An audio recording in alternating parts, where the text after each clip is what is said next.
Greetings and salutations, YouTube. This is Fragments of Memory, your friendly neighborhood armchair philosopher. As I look at the gender war that's going down on YouTube, one of the things I've come to the conclusion of is both sides want the other side to admit that they were wrong, that they messed up, that they're not as holy or pristine or on the side of righteousness as they claim to be. Or at least for the better side of it, if we're having the good faith, if we're believing people are coming in good faith arguments, or coming with good faith arguments, don't expect others or rely on others to tell your story.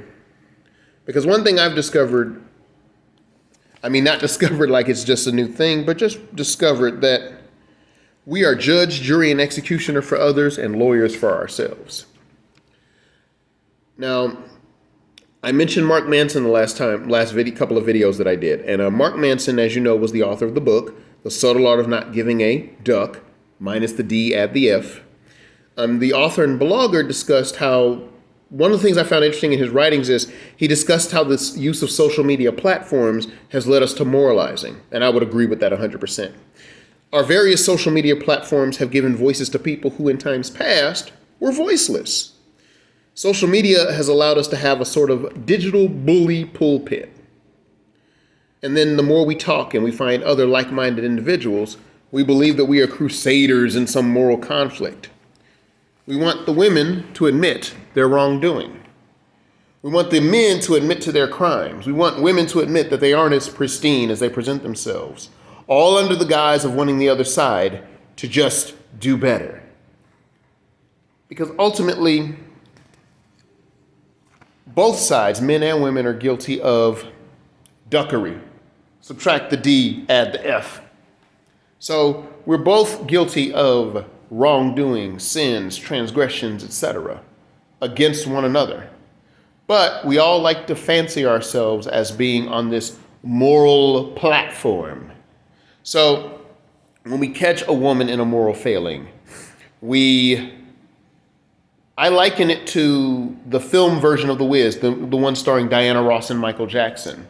And the scene when they encounter the lion, and he breaks out of that stone lion statue, and he starts roaring and growling and stomping around as though he's this badass, excuse my French. And he's saying, don't you know, I'm ready to fight. I'll turn your day into night. I'm a mean old lion. You better, don't you stand there run and hide from me because I'm such a mean old lion. And then, of course, Toto runs up and bites him. And after that, he starts crying. And I think that's how a lot of men and women see one another. Where when we see a woman, for example, I'll pick on Cynthia G. We see someone like Cynthia G who referred to black men as broke and dusty.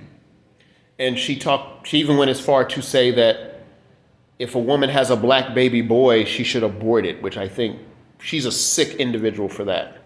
But she turned around and then ended up, from what the YouTube grapevine is saying, that she ended up hooking up with a YouTuber by the name of Robert Palmer or Robert Perkins or whatever his name is, and she ended up getting pregnant by him. And now it's been alleged that Mr. Robert P, because I don't know his full last name, he had other women impregnated, so he's got a bunch of quote-unquote baby mamas running around, and she just became another baby mama of his.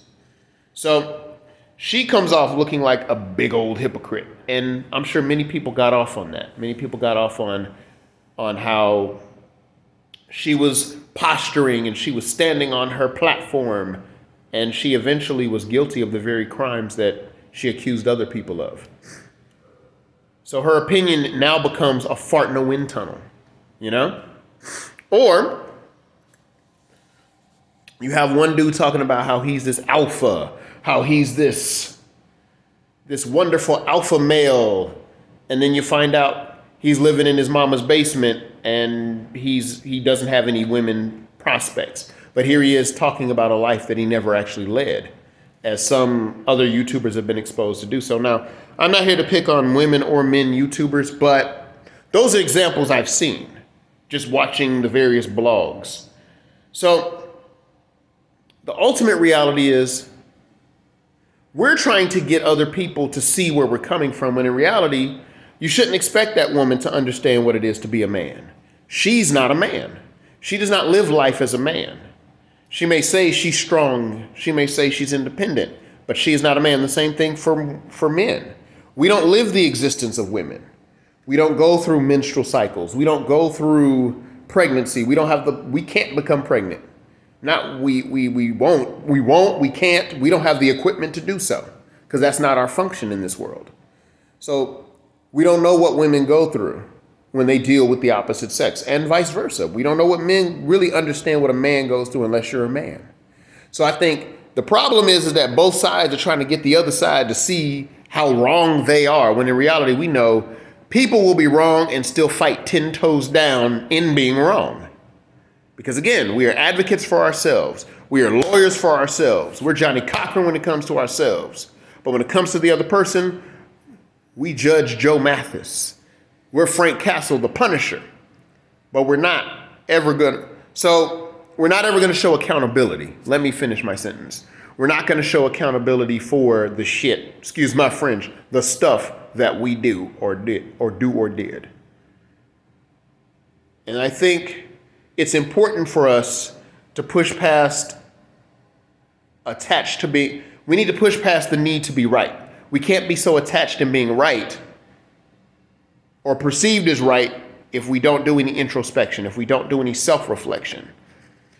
And it's easy to get caught up in the drama. It's easy to get caught up in the BS online, because you've got the so-called super alpha, hyper, super duper alpha over here. And you've got the super dark magic goddess, wisdom woman flowing like water in the magical ethereal kingdoms. And it becomes this big old war, when in reality, I mean, yes, I think men should be able to trade their war stories. I think women should be able to trade their war stories. But I'm going to say this, in the thing between men and women, there are no holy ones. There are no innocent ones. You've done your duckery. I've done my duckery. You as a woman have done your duckery. You as a young lady have done your duckery. Subtract the D, add the F. But we've all done some messed up thing in our life that we wish we could take back, or that we secretly got off on. So my point is, before we start trying to ascend to the heaven, remember the poem Ozymandias by Percy Shelley. And I'm not going to recite the poem for you, but in the poem, there's a traveler, and he goes to this desert land, and he sees the feet of a statue, and it's just a depleted desert. And he basically, the traveler kind of says, I saw an inscription on the remains of a statue, and it said, I am Ozymandias. Look upon my works, ye mighty, and fear or tremble. But all that lies is like a desolate land. Now, I'm not quoting the exact poem. In fact, I recommend you Google it. But the point is that this man, this king, had these delusions of grandeur, of being immortalized. Look upon my works, ye mighty, in fear. And it's like, but all that lies there is a barren land. So that's how I see this here. We're all wanting to put ourselves and prop ourselves up to feel right and righteous and be at this high pinnacle, when in reality, it's just, we all just dust in the wind, basically. But anyway, give me your feedback on this. Tell me what you think. Thank you very much for watching, and like, share, subscribe, etc., etc. Be easy.